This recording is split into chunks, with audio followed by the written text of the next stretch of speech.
In AD 725, Leo III, the Syrian emperor in the Eastern Empire based out of Constantinople, toppled the huge statue of Christ that had stood outside of his palace front gates.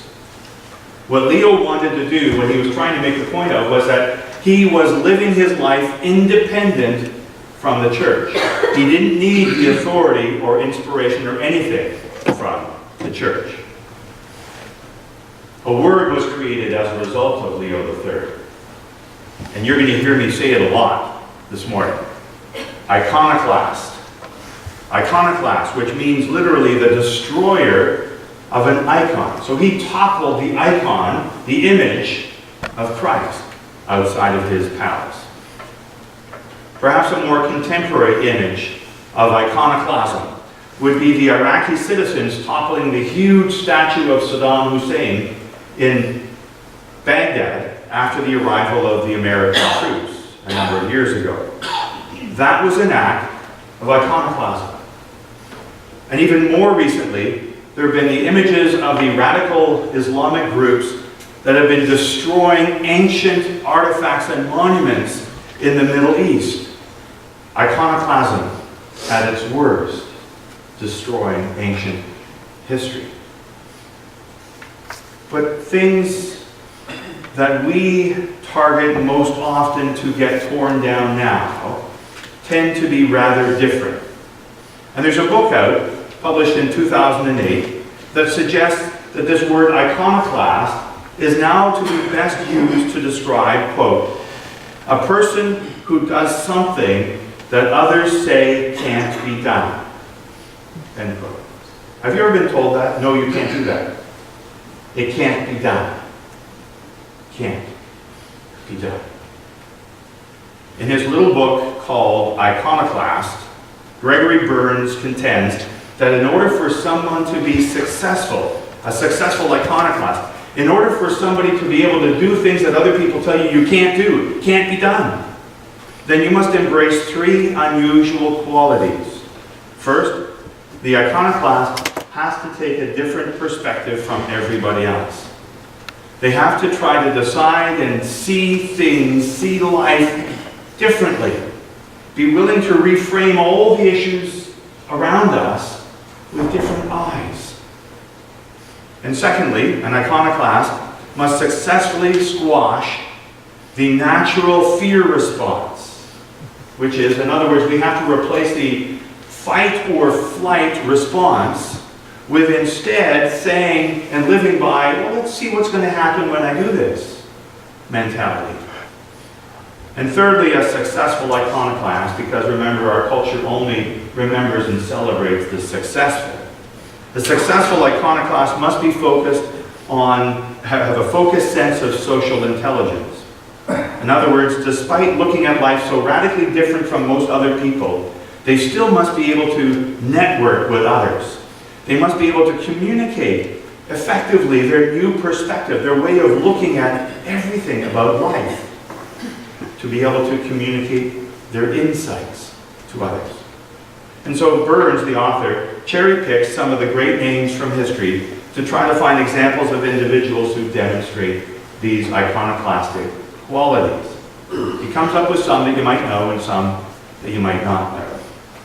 Have you heard of the Seattle glass genius named Dale Chihuly? A couple of people have. Wow. Sorry? He only has one eye. Yes, he is. He totally changed the blown glass art world after he was himself totally changed through an accident at work that removed the vision from one of his eyes. It forced him to reframe art, his style of art. And suddenly, Chihuly said, he discovered symmetry wasn't as necessary as everybody thinks it is. In his new perspective, there's an example of one of his blown glass artworks. His new perspective and his new designs made him into an iconoclast. One of the world's greatest living artists. He's been described as the Michelangelo of glass art. Have you heard of Howard Armstrong. Nope. Anybody? Oh, do you have radios in your car? Howard Armstrong? Radio? It's not ringing a bell, eh? Okay. Howard Armstrong invented the FM radio. He had to set up his own FM antenna when the reigning czar, the emperor of the airways at the time, which was RCA, and the AM bandwidth of radio, said to Armstrong that his invention would be impossible and it would be horrible and worthless. Well, he invented it. And he set up his own solo FM transmissions from New Jersey. And they were so clear and so powerful that it shamed RCA's scratchy, as you can maybe remember, AM radio back in the day. And RCA broadcast from the top of the Empire State Building at the time. Armstrong broadcast from the ground in New Jersey. Have you heard of Pablo Picasso? Yes, there you go. See, I picked one that you knew.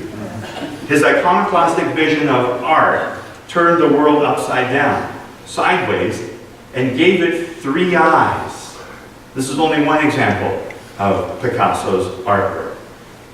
He defied all known existing schools of thought on art and beautiful art. But because of his social intelligence, his personal charisma, his world-shrinking connections with all sorts of different people everywhere around the globe, Picasso enjoyed great personal and financial success. He was a rarity in our world, of an artist who enjoyed fame and fortune before he died. But there's one problem with Burns' thesis of iconoclastic peoples that he picked out. It overlooks the greatest known example of an iconoclast the world has ever seen. Jesus of Nazareth. It is incredibly ironic that this term, iconoclast, was coined, was created under Leo III in 725. Because he wanted to demolish and topple the symbol of the statue of Christ, symbolizing the authority of the church and of God. And Jesus himself was the greatest iconoclast of all. He tossed aside, in a sense, the icon of the law of God. What do I mean? When people worship the law more than they worship God who gave the law. He tossed aside the icon of the Messiah. He was the Messiah. But people's expectations and visions and understandings of who the Messiah ought to be and how he ought to behave, Jesus tossed aside. The icon of the chosen people of God. The icon of religious authority. The icon of political authority.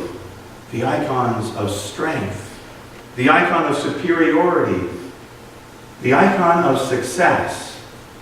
The icon of power. All sorts of things that people even still today, from 2,000 years ago, still today we gravitate towards, and we almost know almost about it. Our culture worships all of those things. Today's gospel text is just a great example of many examples of Jesus' iconoclastic skills. It's a perfect text for another word, an iconoclash. You didn't know you were going to get a dictionary lesson today, did you? What do you think an iconoclash might be? Clash of icons.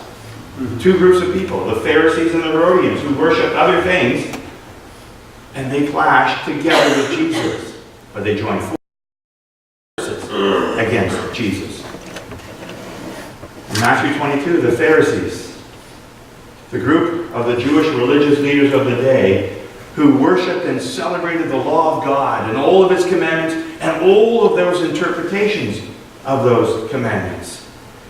They thought, how could any good, faithful Jewish person be willing to handle the Roman coinage, the denarius, that they were required to pay the poll tax as well as land tax, when it was a coin that was stamped with a blasphemous image of Caesar, Tiberius Caesar, August, son of the divine Augustus, high priest. How could they handle this? It's blasphemy. It's an idol with an image of a man who claims to be a god. How could any good Jew acknowledge Rome's power and authority over Judea and pay for the privilege, pay their taxes, in essence paying for the privilege of having their lives ground under the boot of the Roman authority? And then the other group, the Herodians, who were totally invested in the icons of political power and military might.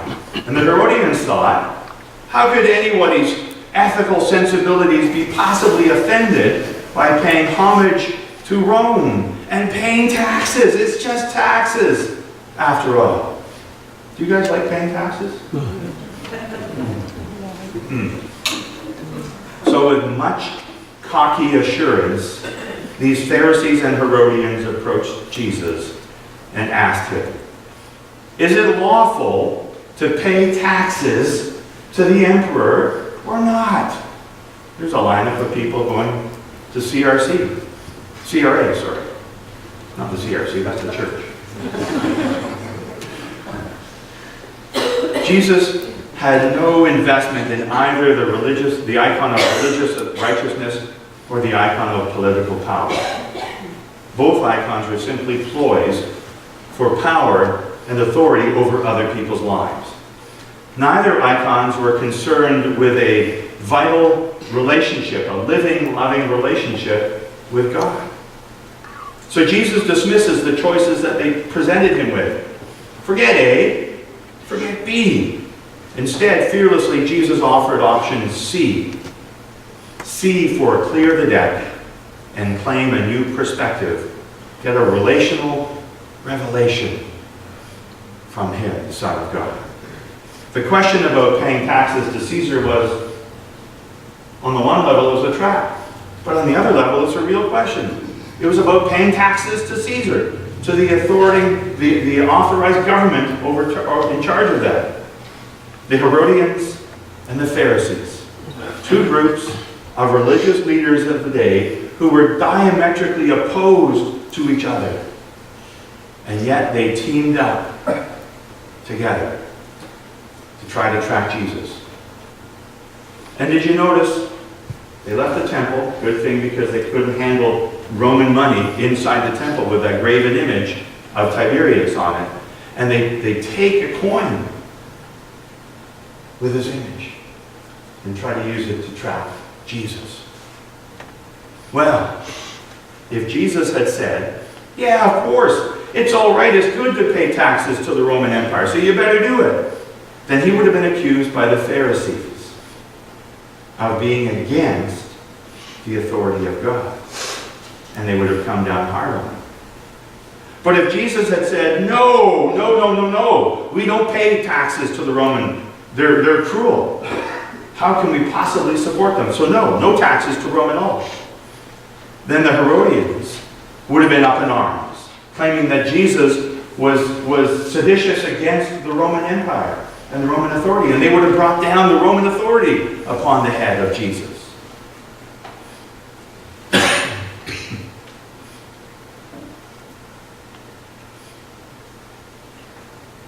So option C.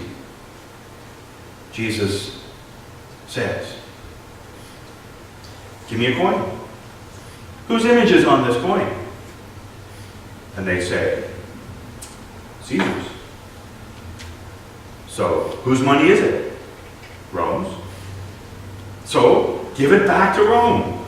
It belongs to Rome. But he wasn't done there. He didn't finish. He had more to say. There's more to life than money. Believe it or not. Money is something that passes through our hands on the way from here to somewhere else or to someone else. What is lasting, what is enduring, what is, thanks to the death of Jesus on the cross and his resurrection from the dead, what is eternal is our relationship with God, our Creator. So also give to God what belongs to God. That's option C. Pay your taxes and pay God. Give back to God what belongs to God. So what does belong to God? Your energy, your loyalty, your life, the creatures of this world, the earth, the universe, everything belongs to God. The Pharisees and Herodians were quarreling over pocket change, if you will. And Jesus offered an answer that encompasses all of life. Jesus looked at life out of both eyes, the micro and the macro. He never took his eyes off the big picture: God, love, salvation, peace. And he never lost sight of the smallest things in life, the little children that moms and parents brought to Jesus for him to bless. The person who was an outcast from the rest of society, that nobody would have anything to do, that Jesus went and touched and cared for. The lives of 2 penny sparrows, a simple meal out of bread and fish that would feed thousands of people. Jesus was the world's greatest iconoclast, but he wasn't against anything. He wasn't against the Pharisees. He wasn't against the Herodians. He wasn't against first century Judaism. He wasn't against the Roman Empire. What's the most famous verse in the Bible? John 3:16. 3:16. But do you know verse 17? For God didn't send his Son into the world to condemn the world, but that the world through him would be saved. Jesus isn't against God's creation. He is for. Jesus is for the power of God to transform lives, to transform life, to transform everything. Jesus was for the transformation of a relationship with God that he brings to life. Jesus was for and is for all of those locked outside of power and safety and health and hope. Jesus is for all of those locked inside of power and safety and comfort. And there's another thing. Whenever Jesus spoke his iconoclastic words, words of love, words of forgiveness, words of healing, words of invitation, words of hope, there was always a group of, and you've probably encountered them. I had a roommate in seminary, in a residence in Toronto, UT, who we would have conversations, and finally it took me months to learn. I was a slow learner. And it took me months to realize that every time we had a discussion, it wasn't a discussion really, because he would always end it by saying, yes, but. You ever have those people? But. Yes, but. Well, Jesus had those too in his life. But we call them instead the but-somes. The but-some group.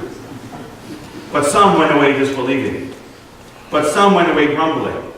But some went away mad at him. But some found fault with Jesus. But some would out and out object against Jesus. But some would go and find a way to bring him down. There will always be the but-somes in our lives. In fact, as we seek to follow Jesus, as we seek to live for Jesus today and every day, if we don't have a group of but-somes in our lives, then we might not be on the front lines of living for Jesus. The but-some contingent is why the iconoclast book author Gregory Burns made overcoming the fear response one of the 3 necessary conditions or components of being a true iconoclast. The but-somes in our lives can cause us to be afraid. They can damage you, me, and the mission that we seek to live for Jesus. They will always think that we're wrong. They will always proclaim that going against the grain does nothing but give you slivers. The but-somes will always be with you, whenever we dare to follow the iconoclast, who is Jesus. And what did Jesus say? But God. But God. Over and over, Jesus had to deal with the but signs. And he dealt with them with these two words. Life is difficult. Well, but God. I can't do it. I can't go on. But God. The odds are overwhelmingly against me. But God. But you meant it for evil. But God meant it for good. And perhaps the greatest but God passage in the Bible is from Ephesians chapter 2. But God is so rich in mercy, and he loved us so much that even while we were dead in our sins, he gave us life when he raised Christ from the dead. It is only by God's grace that you have been saved. For he raised us from the dead along with Christ, and we are seated with him in the heavenly realms, all because we are one with Christ Jesus. But sons, we're going to have them. But God. But God is with us. But God is God. And the last thought. If the Roman coin bore the image of Caesar as divine king and ruler, the coin belonged to Caesar, to his government. So give it to him. We have coins today, don't we, in Canada? With the image of the Queen, the British Queen on one side. Who's that coin belong to? The government. Government of Canada. Stamped with the image of the Queen. But you are created in the image of God. We each bear the image of the one true God in our lives, the one true King of all of life, of everywhere in the universe. So, let's give back to God our lives, lived in love for him and for all of his creation.